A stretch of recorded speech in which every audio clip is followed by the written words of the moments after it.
Bagaimana kabarnya adik ibu semua? Baik? Baik, Bu. Alhamdulillah kalau baik. Nah, sebelum kita mulai pelajaran, marilah kita berdoa menurut kepercayaannya masing-masing. Berdoa dimulai. Selesai. Bagaimana? Sudah siap untuk memulai pelajaran hari ini? Siap, Bu. Oke, ibu absen dulu ya. Siap. Dinda, Saya, Bu. Ilham, Saya, Bu. Artesia. Saya, Bu. Baik, berarti hadir semua ya hari ini, tidak ada yang absen. Saya, Bu. Nah, sebelum ibu mulai, alangkah baiknya anak ibu rapikan dulu tempat duduknya, luruskan, sampahnya dilihat apakah ada yang sampah atau tidak. Sudah? Udah, Bu. Oke, minggu lalu kan kita sudah belajar tentang evaluasi tentang DNS server. Nah, coba ibu tanya, ada nggak yang masih ingat apa itu kepanjangan dari DNS? Saya, Bu. Ya, coba. Domain Name Service. Ya, benar sekali. DNS itu adalah Domain Name Service. Nah, apa itu Domain Name Service tujuannya? Tujuannya itu adalah yaitu sistem untuk mengelola nama dari sebuah komputer. Nah, jadi DNS server itu adalah sistem untuk mengelola nama dari sebuah komputer. Itu pelajaran kita minggu lalu. Nah, pelajaran kita minggu ini yaitu bagaimana cara mengkonfigurasikan DNS server itu sendiri. DNS server. Bagaimana cara kita mengkonfigurasikan DNS server? Dalam mengkonfigurasikan DNS server ini ada beberapa aplikasi yang digunakan, tapi dalam kali ini kita menggunakan aplikasi yang namanya BIN. Apa nama aplikasinya? BIN. BIN. Nah, dalam aplikasi BIN ini kan namanya DNS itu kan pasti kan mengelola nama kan. Ada hal-hal yang perlu diperhatikan dalam membuat nama. Hal-hal yang perlu diperhatikan.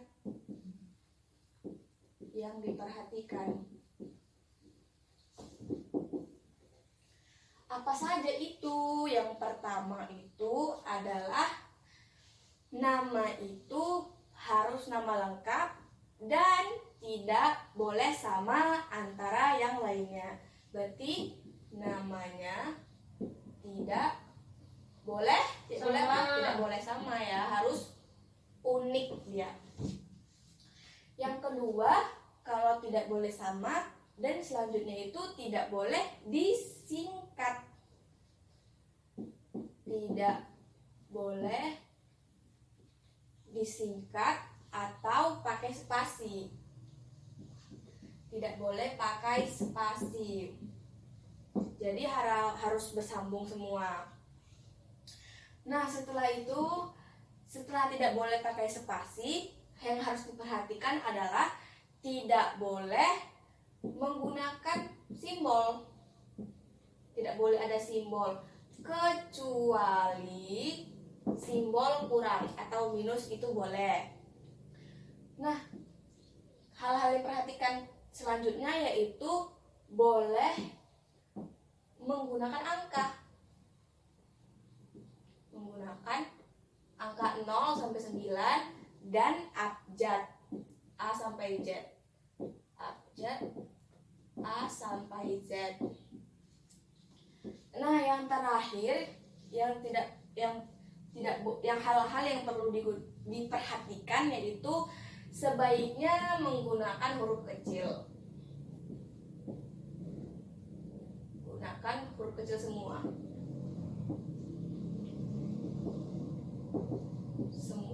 Nah, ada 1, 2, 3, 4, 5. Ada 5 hal-hal yang harus diperhatikan dalam menentukan nama domain.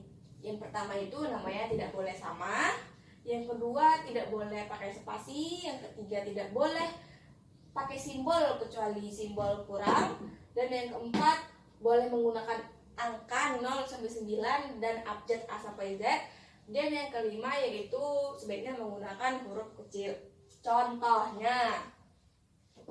Contoh, misalnya kita mau buat namanya itu jaringan saya.com. Nah, ini salah atau tidak? Salah. Kenapa salah? Spasi. Iya, benar sekali. Dia tidak boleh pakai spasi. Jadi yang benar itu harus jaringan. Boleh pakai simbol jaringan saya atau jaringan sambung saja saya.com. Nah, sampai sini mengerti penggunaan Bu. nama domain? Ngerti, Bu. Oke, kalau seperti itu kita lanjut. Nah, selanjutnya dalam mengkonfigurasikan DNS ini ada 2 macam. Yang pertama itu DNS primer dan yang kedua itu DNS sekunder. Apa itu DNS primer dan sekunder? Primer itu apa? Utama. Ya, berarti dia itu DNS server yang utama. Apa tugasnya yang utama itu? Yaitu untuk mencari domain yang telah didaftarkan.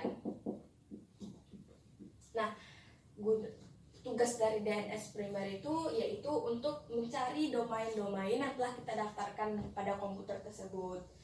Jadi, tugas sekunder ini apa? Nah, tugasnya itu untuk membackup. Apa itu backup?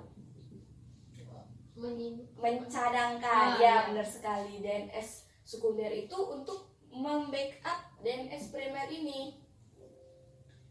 Jadi isinya sama aja ya, dia tugasnya juga mencari, namun dia lebih spesifik untuk membackup DNS server yang utama tadi yang primer. Saya bisa dimengerti tentang DNS primer dan sekunder? Ngerti, Bu. Ngerti, oke. Nah, selanjutnya itu dalam membuat DNS, dalam membuat domain itu kan pasti kan kita memerlukan yang namanya alamat IP, ya benar sekali. Jadi alamat IP itu atau dengan disebutnya host, alamat host. Jadi apa hubungan antara host dan DNS? Jadi hubungannya itu, keterkaitannya itu dikelompokkan jadi 5 kelompok. Yang pertama itu, kelompok yang pertama itu adalah A atau IP versi 4 address. Nah, apa itu IP versi 4 itu? Yaitu alamat IP versi 4 yang berguna untuk menunjukkan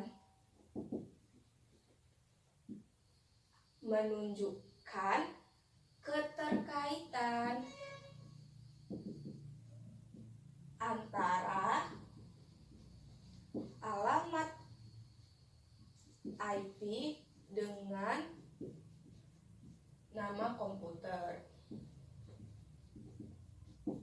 Nah, IP versi 4 address ini berfungsi untuk menunjukkan keterkaitan antara IP itu sendiri dengan nama komputernya.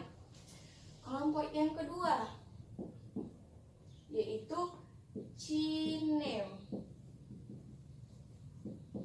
CNAME ini digunakan untuk menunjukkan alias. Dia berfungsi untuk menunjukkan alias dari nama. Berarti ya, misalnya namanya jaringan saya, aliasnya JRG gitu. Berarti dia tugas dari si CNAME itu untuk menunjukkan alias dari nama komputernya itu. Yang ketiga yaitu MX. Nah, MX ini gunanya untuk apa? MX ini gunanya untuk menunjukkan komputer server ya, komputer server yang menjadi pusat layanan. Nah, kan itu banyak tuh komputernya. Jadi gunanya fungsi dari MX ini menunjukkan komputer server mana yang menjadi pusat layanan dari DNS server itu sendiri. Dan yang keempat itu adalah NS. NS itu apa? NS itu singkatan dari name server. Name server itu ya nama itu sendiri, nama DNS yang digunakan. Nah, jadi NS itu adalah name server yang digunakan untuk DNS server itu sendiri. Sampai sini mengerti? Ngerti, Bu. Oh, yang kelima ya. Yang kelima kurang satu, untung aja. Yang kelima itu adalah SOA, yaitu sebagai ya, SOA ini digunakan untuk sumber informasi. Oke. Jadi 1, 2, 3, 4, 5. Ada 5 kelompok keterkaitan antara IP atau host dengan DNS. Sampai sini ngerti? Ngerti, Bu. Ada yang ingin ditanyakan? Enggak, Bu. Paham? Paham. Oke. Kalau paham, kita lanjut materi yang terakhir. Setelah sekian lama, oke. Setelah semuanya sudah berhasil kita konfigurasikan, lalu langkah selanjutnya yaitu menguji DNS server. Nah, kan sudah kita buat, tidak mungkin kita tidak uji apakah berhasil atau tidak, seperti itu ya kan? Jadi bagaimana cara kita menguji DNS servernya itu? Cara menguji itu dengan satu aplikasi, NS Lookup. Oke. Dengan aplikasi NS Lookup ini kita dapat menguji apakah DNS bekerja atau tidak. Aplikasi apa sih namanya? NS Lookup. Oke, dengan aplikasi ini kita dapat menguji apakah DNS yang telah kita bangun dapat bekerja atau tidak. Nah, sampai sini ada yang ingin tanyakan? Enggak, Bu. Sudah mengerti semuanya? Ngerti, Bu. Oke, kalau sudah mengerti, ada tugas untuk masing-masing. Tugasnya itu adalah masing-masing dari kalian, Ibu minta untuk buat domain sendiri-sendiri ya, buat DNS sendiri-sendiri, bebas ya, Ibu tentukan aja lah domain sendiri-sendiri, yaitu nama, kelas, dan jurusan. Dan dengan subdomainnya itu boleh .com, boleh salah. Dengan subdomainnya itu www atau blog. Seperti itu. Mengerti? Ngerti, Bu. Dan tidak lupa pula untuk diuji. Semua langkah-langkah yang anak-anak lakukan itu di screenshot dan dibuat laporannya di Microsoft Word. Ibu tunggu minggu depan tugasnya dikumpulkan ke ketua kelas ya. Iya, Bu. Oke. Jadi sudah mengerti semua anak ibu materi kita hari ini. Sudah, Bu. Jadi kesimpulannya itu dalam membuat DNS server itu ada hal-hal yang perlu kita ketahui. Dan mengujinya itu dengan menggunakan NS lookup. lookup. Oke, sekianlah materi kita pada hari ini. Lebih kurang ibu mohon maaf. Sebelum kita mulai pembelajaran itu, marilah kita mengucapkan hamdalah. Alhamdulillahirobbilalamin. Ibu akhiri. Assalamualaikum warahmatullahi wabarakatuh. Waalaikumsalam.